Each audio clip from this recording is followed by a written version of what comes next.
Everybody, welcome to Town Hall. We're talking about tin can phones. Because of course, we get together and have a little conversation and just as we're waiting for people. So wait, Sarah, Emily, what is a tin can phone? I'm gonna let you go. Oh, I'm not an expert, but it's sort of a landline designed for little kids so that they're not on smartphones, so that they can call their friends or call family members. And yeah, I picture it like a phone on the wall with the cord like we used to have. Right. And my Yeah. my granddaughter called me from her tin can phone, and I had to go over and see it, and it really is the analog cord, That's everything. hilarious. I think it's interesting that they go all the way to a tin can, not just like Right. the 1990s. I mean, right? That's pretty funny. That's pretty funny.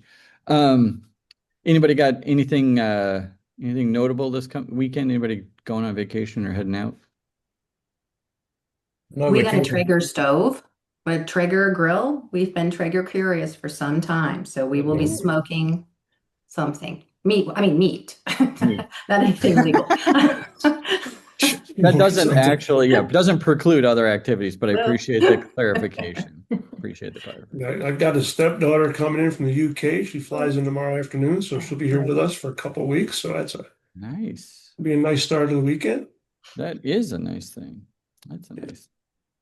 Yeah, I think my son is actually riding his bike up to the botanical garden from Hyde Park. Sort of the close of the summer, he's been biking to sort of get to this 60, 70-mile ride or whatever it turns out to be there and back. So that's going to be the end, clearly the end of the summer.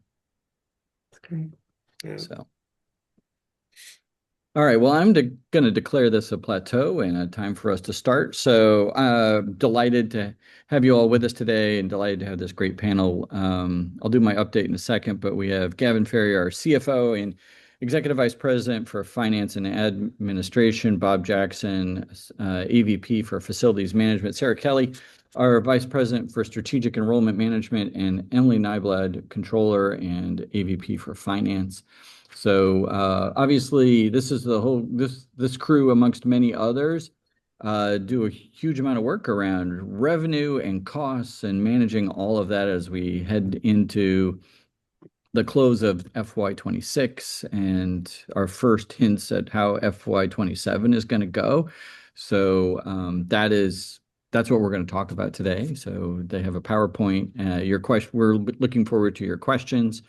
Yesterday, I had the pleasure of going over to Brushwood for the first time, and which is a partner of ours over, well, it's in Lake County, and they do both things around a forest preserve, but also nature education and art education and community health workers, and they do some research. And I was at their strategic planning retreat, and the delightful part was that when I said where I was from, everybody was so enamored of Rosalind Franklin University, our students and the folks who work with them. A little call out to Hector, whose music is something that he's partnered with. In any case, uh, they are great partners. It was great to be with a community group who clearly recognized how useful and important Rosalind Franklin University is.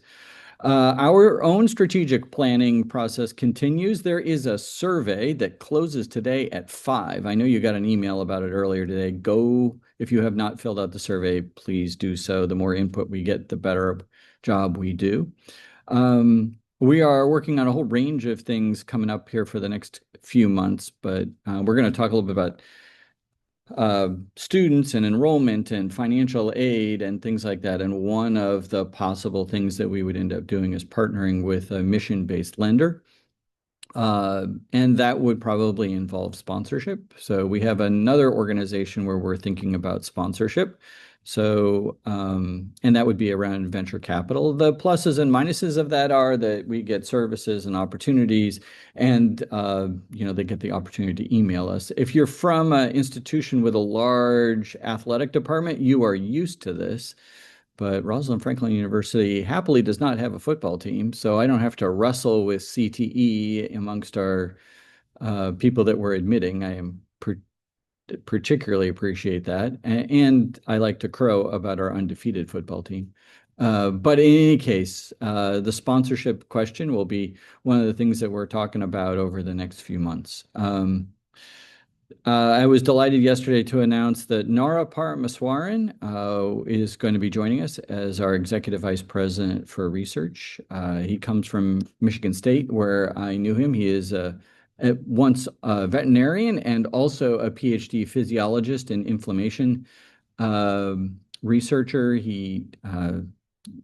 He's used to working on a research program that is considerably bigger than ours, but he is excited to learn about our processes and what we do and how we can grow and engage with our community. And he also has a long history in faculty development as well as student research. So I look forward to him joining. I tend to hire people based on attributes, and that is, one of the real things that I know well and have so much trust in around Nara. So he will be a great member of our leadership team. He will fit in really well, and I'm confident you all will like working with him as well. We had a fun meeting this week with the Science History Museum. So they are in Philadelphia. They own Photo 51, the actual acetate copy. So we got to have some conversations with them. We're talking about things that we can do together. So they have a whole exhibition that's going to be around Photo 51 and how we might partner with that. But if you are in Philadelphia, Photo 51 is up for like 6 months at a time so that it can rest in between. But by all means, go visit our friends at the Science History Museum. And they have some great stuff in general beyond that. So that was pretty much my update. I'm always happy to answer questions. If you have any questions, put them into the Q&A. And with that, Gavin, I know that you are the keeper of the screen for this. You've done great work to help the university go from deep in the red to what you're going to present today. So I really appreciate your leadership and the work of the whole team. And with that, I'm going to turn the screen over to you. Thanks, Aaron, and just thrilled to be with everyone virtually today. I believe I'm sharing my screen. You are indeed. Looks good. Perfect. Well, let's jump straight in. And today's conversation is going to be a little bit broader, hopefully, than just a finance report.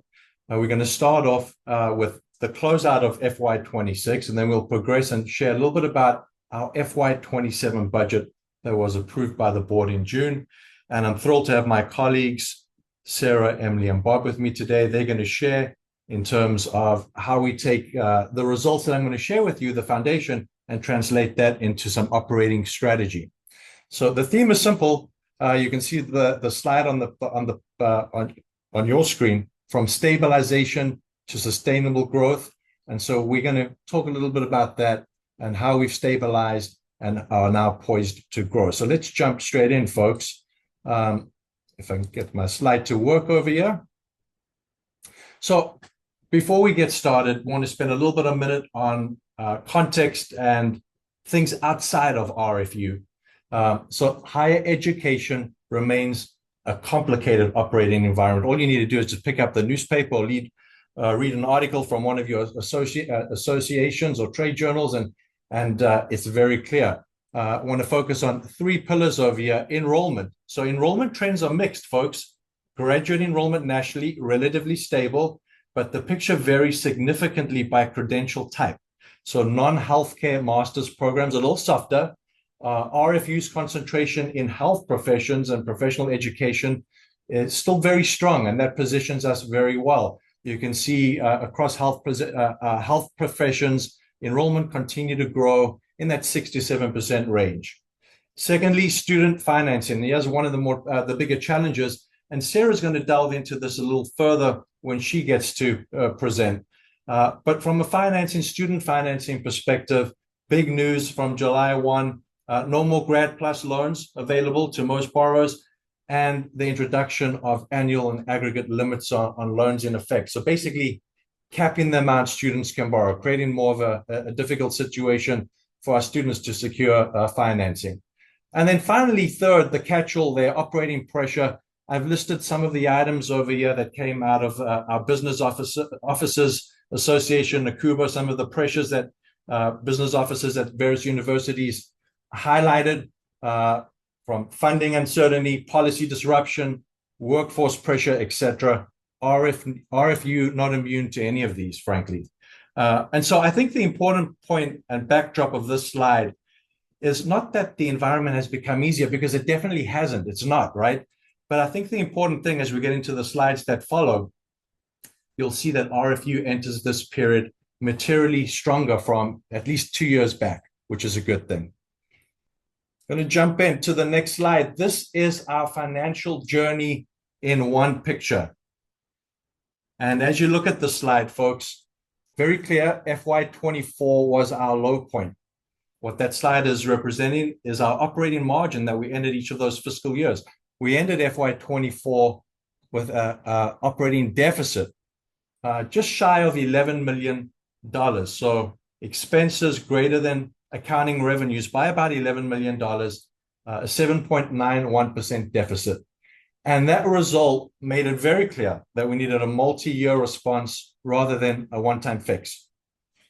And so what do? We didn't just sit back and look. We adjusted process, first of all. We worked very closely with our board and finance committee to develop a 5-year financial plan, creating a discipline around the budget process, and actually extended the budget process. We approve a preliminary budget now in March. We leave that open, and then we finalize it in June. So our budget process has become a lot more disciplined, collaborative. It's a journey with the various deans across the colleges, SEM, the university at large, right? But in addition to process-wise, we had to make some difficult decisions coming out of FY24 into FY25. A lot of those relating to cost decisions. I think what has boded well is our recognition that even if we were going to look at the cost side of the coin, we had to continue investing in programs and growth. And you'll see that in the slides that follow. That has helped us out. And we also looked at areas for optimization. One of the areas close and dear that comes to mind, facilities. And Bob's going to speak a little bit about that in his presentation. As you can imagine, campus and facilities is a huge cost for the university. And so a lot of work is being done in optimizing how we think about and manage real estate. And through those efforts, you can see a big improvement in FY25. We ended FY25 still with a deficit, about an $800,000 deficit. But I am extremely pleased to be here today. And the timing of this presentation allows me to present preliminary FY26 results.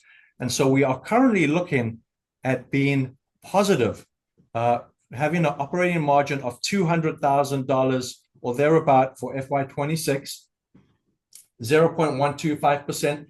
And is in contrast to FY24, about an 8% point improvement, which is huge, folks. And so it's really thrilled to celebrate that with you. Want to stress these are preliminary results. Our audit will be finalized in December, but directionally, this is exactly the path that we laid out to achieve.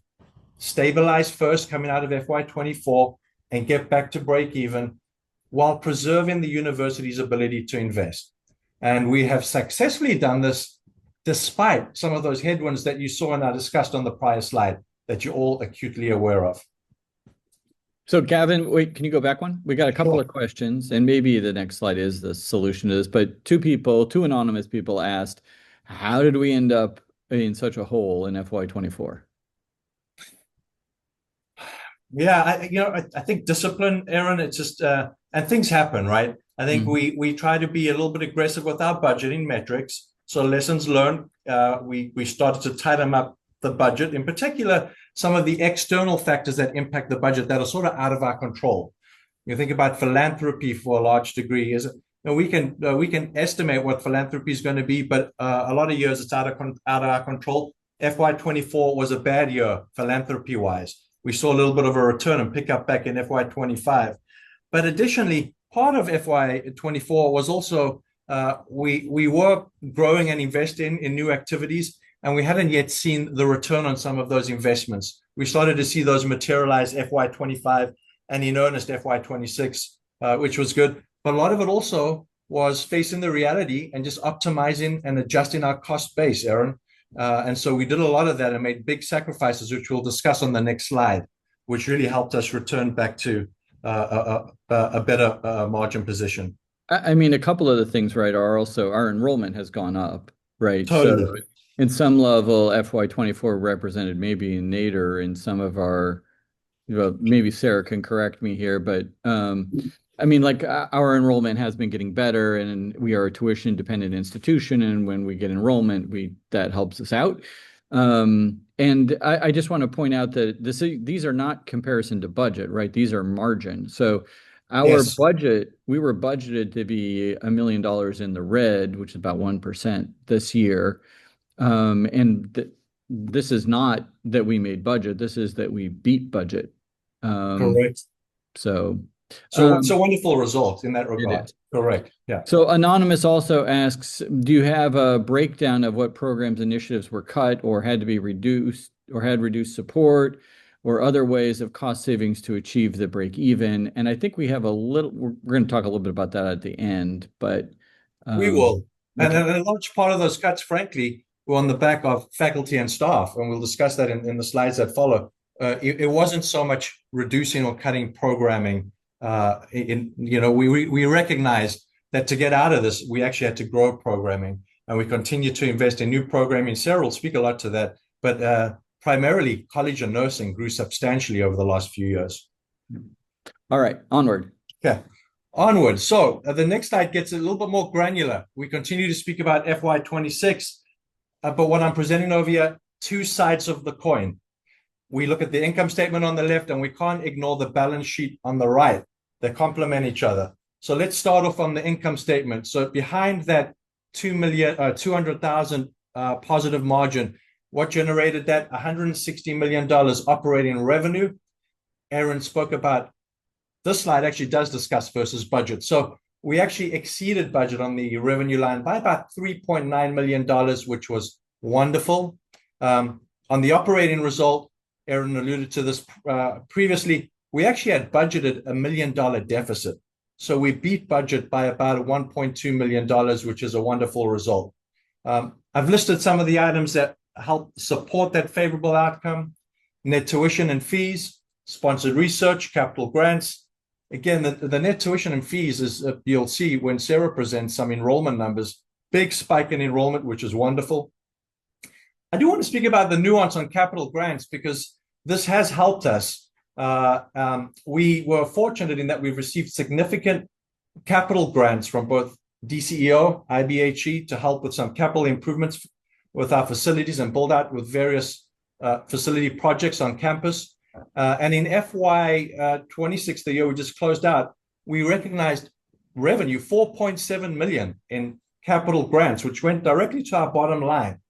But to highlight over here, and here's the nuance, those funds were spent on capital improvements, in earnest, the simulation center on our second floor. And so they didn't create an incremental operating cash flow, right? On the other side of the fence, the balance sheet. Well, hang on, before you leave that, yes. The subtext to that is it's not cash, right? Correct. The subtext to that is we have a positive margin, but that's not necessarily cash. In the same way, when your family has a positive margin, there's more money in the bank. Some of this is about accounting. And so the capital grants that come in help the income statement. Depreciation, which, all those things we bought will depreciate, right? That's not really cash out the door either, even though it counts as a loss on the income statement. So some of this is, I just want to make sure people know it's not cash in the bank. This is how we manage and run a budget. Totally. It's an accrual-based accounting system, and so there are some nuances, as you point out and highlight, which is important then why you look at both on both sides of the fence. And on the balance sheet, you can see the growth, continued growth in our long-term investments. This year, we exceeded $100 million as we closed out the year, about a 14.7 million year-over-year increase, which is wonderful. Just looked at our latest investment statement that came out for the end of June. for the last 12 months, our investment portfolio has grown on an annual basis at just shy of 17%, which is wonderful because we don't just invest entirely in equities. We've got a balanced portfolio with a big allocation toward fixed income. And so that's a really good result. And net assets is basically our equity, what the university is net worth is. And you can see that continues to grow too. And so hopefully from looking at these two slides, you get a sense of why break even from an accounting perspective or positive margin is important, right? Why it matters. Why does it matter? It's because even though it's not directly tied to cash, there is some resemblance of cash over there. And so with a deficit, it puts strain on the balance sheet.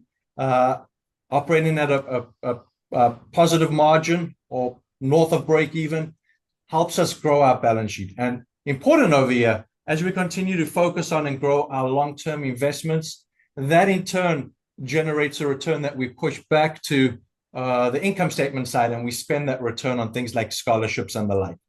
Yeah, that's it. So, we use about 5% of that to come back over to help the operating side. And unlike our peer institutions, about 5% of our income comes off of that long-term investment, whereas our peers, it might be closer to 12%. And this is actually something, Gavin, you and I talk about reasonably frequently.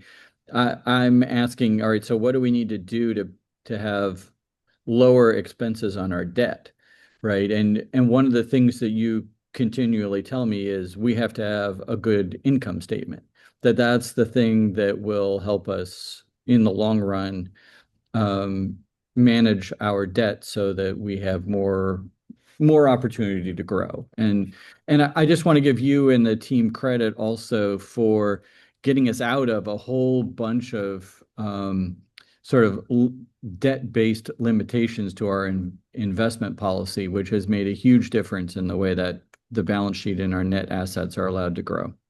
Well, thank you, Aaron. Appreciate that. And so I think this is a nice segue to move on. Before we do, I think it summarizes the slide very nicely. As you think about the income statement, it's more the short-term focused operating performance funds to meet our mission today. But you do need that strong and strength in the balance sheet to create capacity, right, for tomorrow. And so now we shift gears, folks, and we look a little bit at FY27. The FY27 budget was, again, approved by the board back in June. The highest level, it's a balanced budget. So we've budgeted to break even, 167.4 million in revenue and expense. But I think the significance here is not simply that revenue equals expense. When we went through that budget process, and again, it's such a pleasure going through the budget because it is a village. And I thank all the stakeholders that contributed to that process. But the budget absorbed real pressures while continue to invest, those two themes. Just some items as you think about the budget and the revenue side, Aaron mentioned, we are tuition dependent. So when you think about tuition, net tuition and fees expected to grow about 8% year over year. Now, very importantly, most of that, and you'll see this in Sarah's slide, is coming from enrollment growth, not tuition increases. We've tried to limit the tuition increases as much as possible.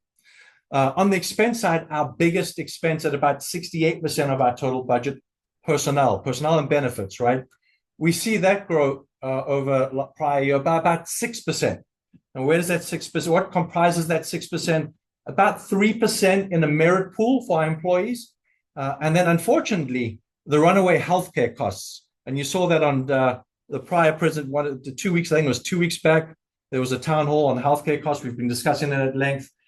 Difficult to escape, folks, but we wanted to budget for that increase in healthcare costs in FY27.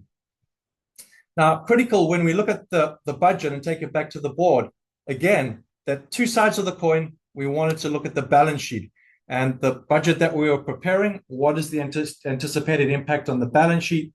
We do have some target KPIs that we look through and try to project out.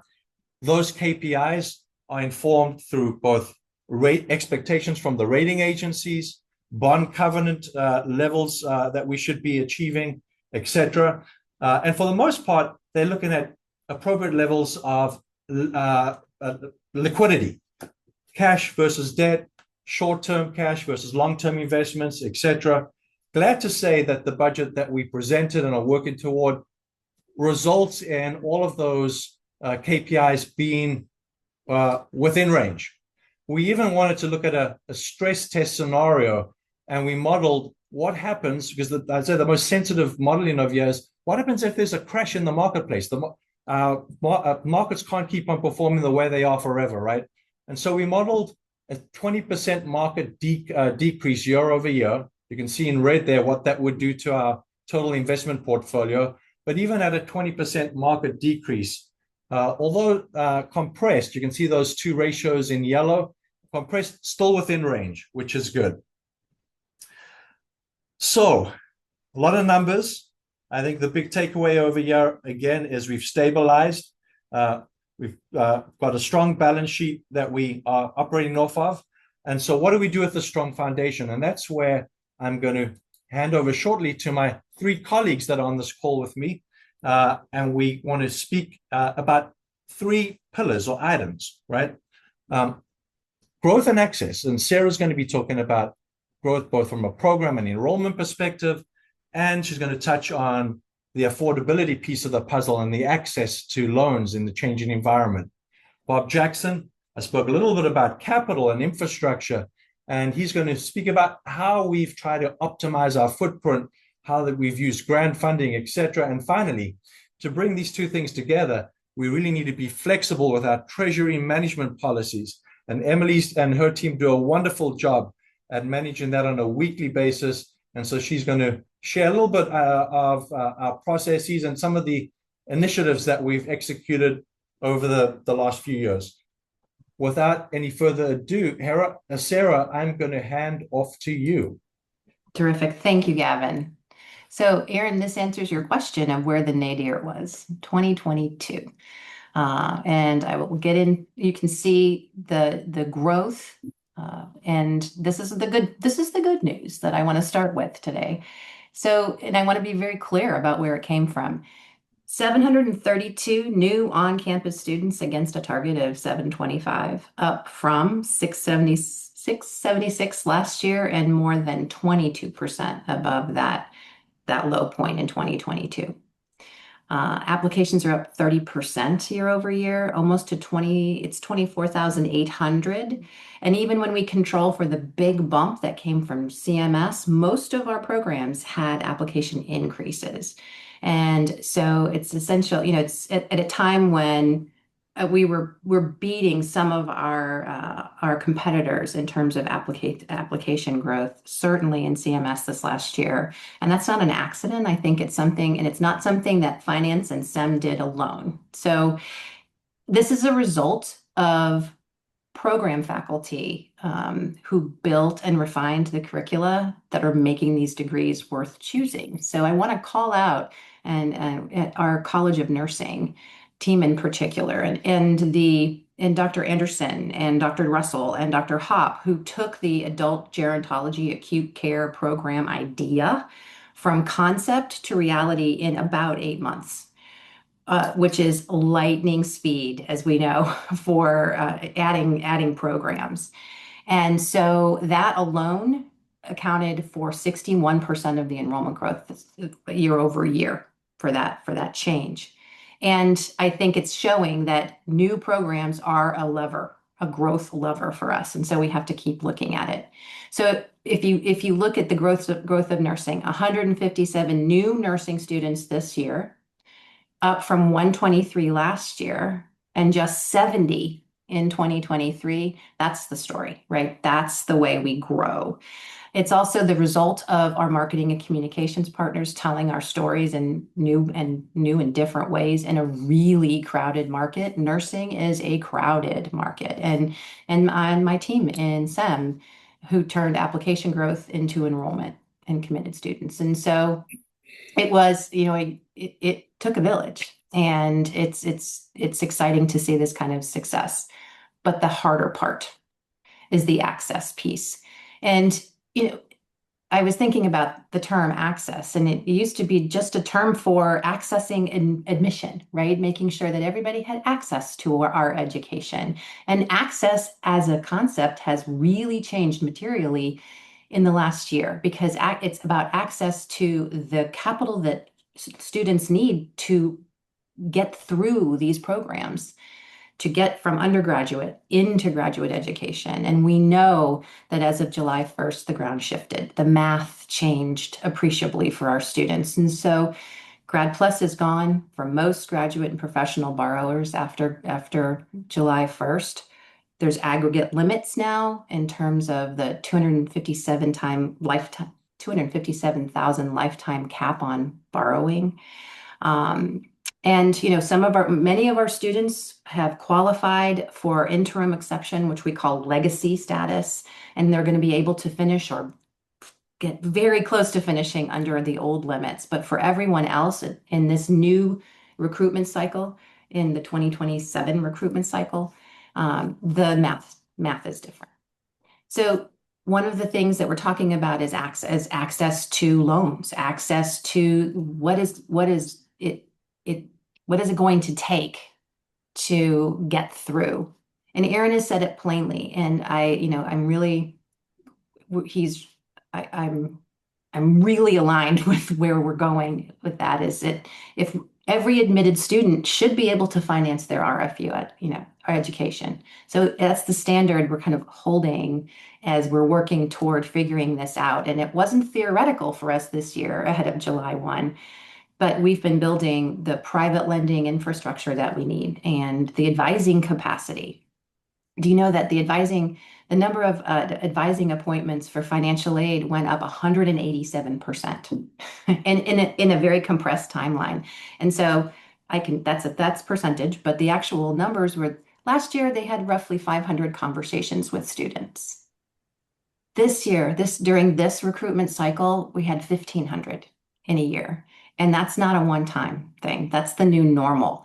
And what we're wanting to commit ourselves to in terms of access is to walk with students alongside, give them that white glove treatment that Aaron likes to talk about, and that we're committing to you that we are going to exhaust every possible resource to make sure that you have access to the capital that you need to get through school.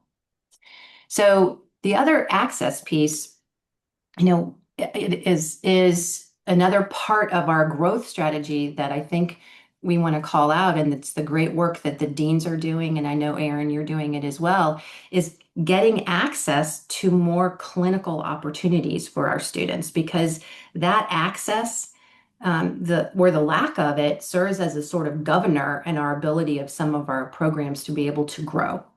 And so expanding the options for our students in where they do their clinical rotations and placements will be helpful for us as we're trying to continue to grow.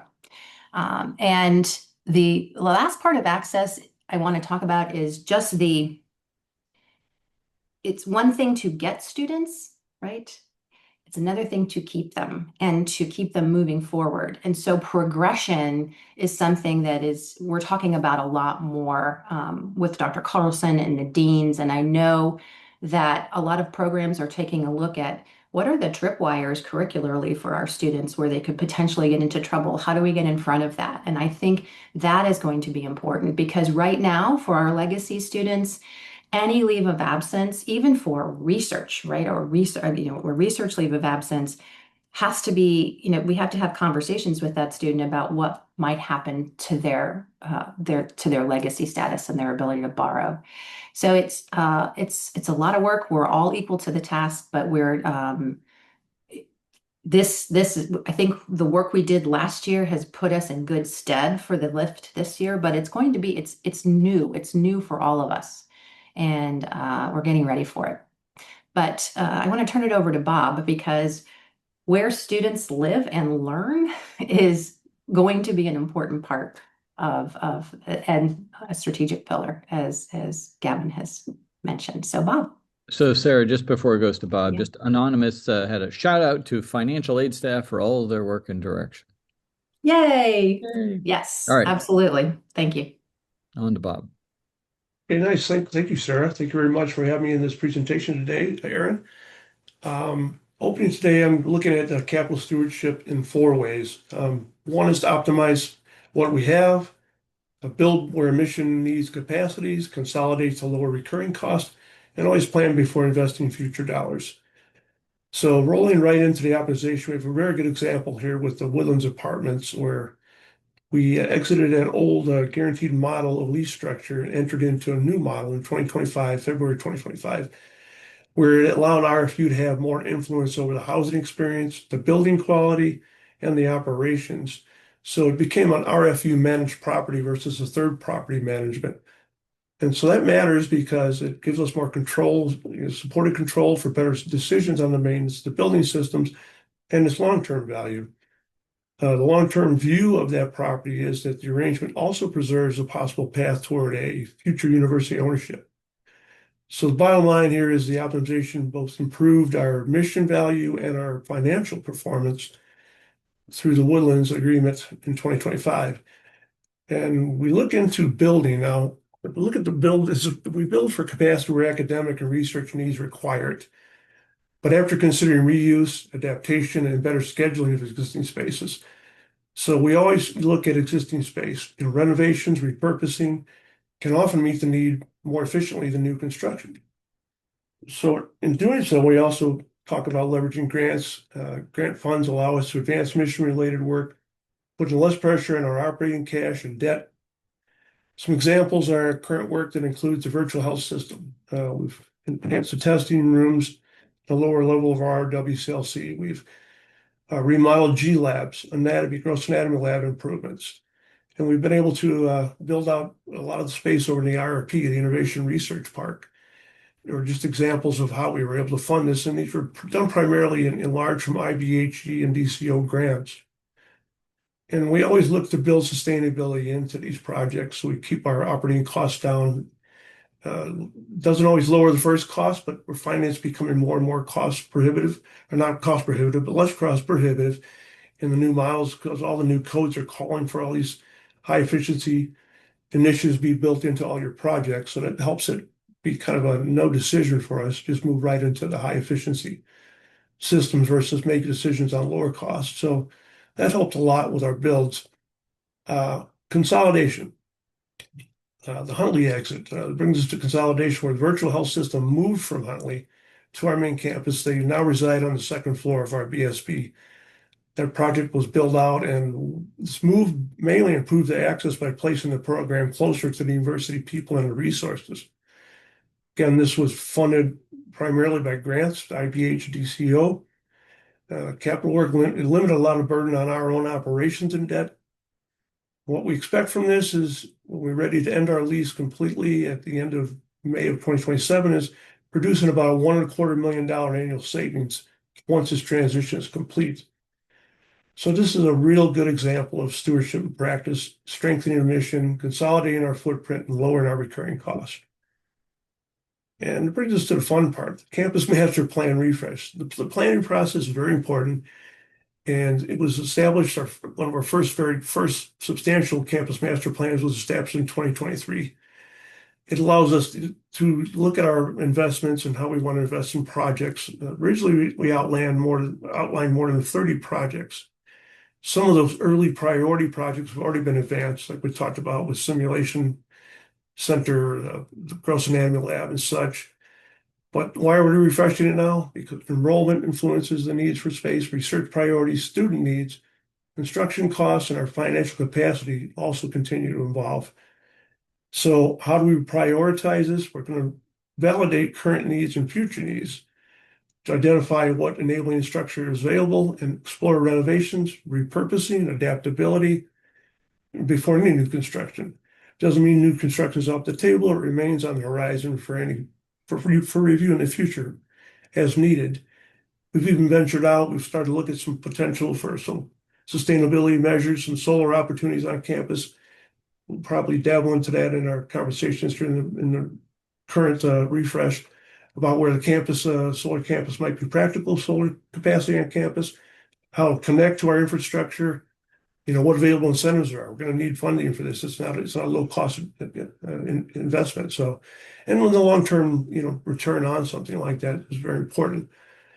So it's very important that we do a really good job of planning this. It's a very important part of assessing our investments with current needs and future growth, along with sustainable goals and our financial capacity. So in closing, facilities capital stewardship is both an investment strategy and recurring cost strategy. Once we've decided where to deploy that capital, the next discipline is making sure that university always has the liquidity to operate while putting long-term cash to work. And that's where Emily will take over on that piece. I hand it over to Emily now. Thanks, Bob. All right, I'll be covering some of the areas of improvement in managing our cash and investments, which affords RFU additional financial flexibility. So starting on the left, the first area of improvement has to do with our visibility that we've gained through the cash forecast process. We maintain a rolling 13-week forecast, which gives us sight lines into all of the expected cash inflows and cash outflows in the upcoming quarter. We look at the inflows that come in from tuition, from grants. We look at all the outflows related to payroll and vendor payments, capital purchases, and debt, just to name a few. We update this weekly, and this becomes a really helpful tool for us so that we can make quick and informed decisions. We put all of this information together, and we can predict with pretty good accuracy where our cash peaks are and where our cash valleys are, and to what extent those are going to exist and when they're going to occur. So we can plan accordingly.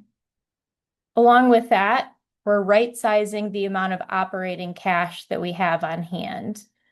Through our cash flow analysis over the years, we've implemented a framework where we target roughly 30 to 35 days of operating cash on a rolling 12-month basis. So what this means is we're targeting having enough operating cash to operate comfortably, but we don't want to have too much excess cash that could be put to work elsewhere, earning a better return. Moving along to the right, when we do have seasonal valleys of our cash reserves, the liquidity capacity becomes a really vital component of our treasury management process. We have a new relationship with Wintrust Bank, specifically Lake Forest Bank for those that are local. And through that relationship, we've established a $10 million line of credit. As compared to our past line of credit structures, we have fewer constraints. With this one, we have better terms than we had previously. We have very competitive interest rates. So this is giving RFU more flexibility to manage when we have those temporary cash valleys. And I have to say that we can only get access to that type of tool when we have a strong balance sheet. So that's a really good thing. Moving on to the fourth item there, the $5 million board reserve. So this is another tool that we've added to the toolbox. This is an internal sort of secondary reserve and another source of liquidity when we need it. We invest these funds strategically so that they can still earn an enhanced return over our checking or our money market accounts, but we can still get to them when we need to. And then finally, once our operating needs and our reserves are covered, our goal is to move as much excess capital to our long-term investment accounts like we've been talking about. Over time, this will help us maximize our endowment growth while still preserving the liquidity that we need to run the university. To briefly go back to a topic that Dr. Kelly covered, we're in a time of needing more financial flexibility due to the fact that private loans are replacing some of the federal borrowing that we've become accustomed to. So we anticipate that's going to be longer cash conversion cycles. It's going to take longer for us to actually get the funds that we need. But that being said, we're well positioned because of all the things that I've already mentioned. We have a good cash forecast process. We have good line of credit access, and we have these other reserves, so we're ready for it. So to summarize, the stronger treasury infrastructure is giving us more choices. We can be more resilient today, but also increase capital for the future which can be used to support the mission of RFU for years to come. And back to Gavin. Thank you, Emily. Okay, so bringing it full circle, folks. Hopefully you can see how those three pillars are not independent and they reinforce one another. The growth creates revenue growth, increases our revenue base. With that, we need the right physical capacity, and under Bob's leadership, we are managing that very well. And then finally, the discipline around managing the finances ties into all of this. Now, as I looked at the slide preparing for this meeting, one thing that stood out to me was that I would be remiss if I didn't speak about one critical piece missing from this slide, and that is our amazing faculty and staff, without whom none of this would be possible. And so that's going to take me to my final slide for this presentation, folks. I wanted to say a big, big thank you, right? Without all of you, this wouldn't have been possible. We wouldn't have been able to get to this position of stability, poised for growth. And as you all know, over the last several years, we've asked our community to absorb difficult choices. Aaron, you asked the question, what changed in FY24? A big part of that were meaningful sacrifices that our team, faculty and staff in particular, made, including reducing the university contribution to retirement plans from 10 to 8%. And at the time, when we made that change, we purposefully updated our plan documents to allow for discretionary contributions to retirement accounts in the future. And through that mechanism, I am very pleased to share with you all that leadership has approved an FY26 recognition award based on the results that we achieved in FY26. And so to touch on eligibility, all faculty and staff who are benefits eligible as of June the 30th are going to be part of this pool. The structure is a $500 contribution to your defined contribution plan, right? And for those faculty and staff who aren't yet in that defined contribution plan, a cash award in lieu of that contribution to the plan.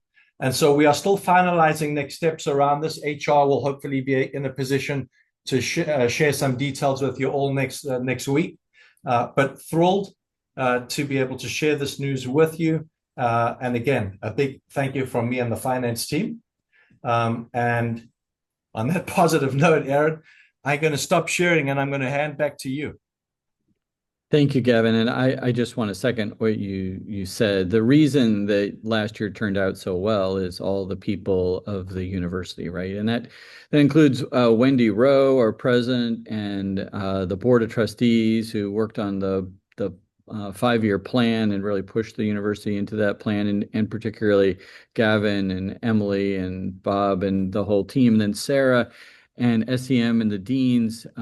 We have a wonderfully healthy conversation between admissions and SEM and the colleges. It's not always easy, but that is exactly what we need, right? We need to be in that conversation. And so, having a successful year financially as well as academically, it's everybody and the planning that went into it in the years that came up to it. So congratulations. It's really a remarkable result.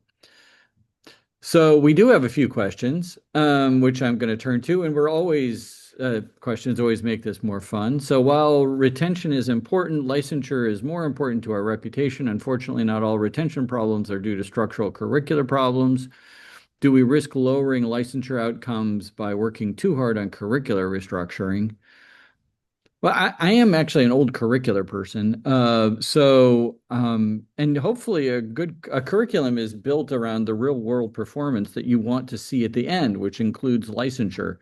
So if we're restructuring curriculum, hopefully that's taking into account what we want our people to do when they leave, which is be licensed and perform as they're supposed to. So a well-done curricular restructuring should help that. I will agree that, there's a certain percentage of the time that things just don't turn out, and it's not the student's fault, it's not the curriculum's fault, it just didn't work. But that number is really small. I think that speaks to the great job that our faculty do and our admissions teams do.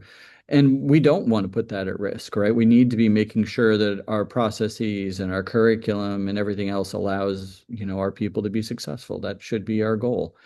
And as is the case in all parts of academia, it all has to work. So I don't think we're going to take our eye off the ball on any of that, but it shouldn't be the case that curricular restructuring hurts your licensure, because your curricular restructuring should be aimed at the real world performance that you want at the end. And I guess that's a curricular response to that particular question. Anonymous asks, have you considered scheduling classes in the evening? And I'm going to say that CMS started as an evening classes place. As a president, I have no opinion. If colleges and degrees want to do that, they can do that, but it doesn't increase our capacity, because our capacity is basically limited by our clinical sites where we teach students. So you can put classes whenever you want them. Our teaching capacity is actually our clinical training site capacity. And then as electricity costs rise, are there any thoughts about investing in solar panels, perhaps over parking? Any plans for adding more EV charging units? So I was at an institution where a whole bunch of parking sites were covered with solar panels. It is cool. It's a more expensive way to have solar panels than just over the ground. And I understand our roofs are not quite what you would want for solar panels, but people are thinking about it and talking about it. We can ask Bob maybe to talk about it a little bit more. I will note that I have to get here by 8 o'clock to get a EV parking spot. So I don't know that we're in the short term looking for more, but it does look like demand is up some. Bob, do you want to talk about some of that? Sure. Yeah, we actually are looking at expanding the existing electric parking. We do have capacity on some of our transformers to sit outside. The big cost in it, obviously, is bringing the infrastructure out to the parking lot. Yeah. It kind of drove me to look at the solar panels in the parking lot, like you mentioned, Aaron. It could be something that could tie right into supporting that distribution for electric parking. So it's something we're definitely looking at, and we've looked at it fairly close. Gavin and myself had a quick look with a vendor, and it's a big investment, a big expense. We really have to think about how to fund that project before we can move it forward. Yeah, and I'll say that it by happenstance, our contract for electricity came up this last winter, and we signed onto a 4-year contract at just the right time, right?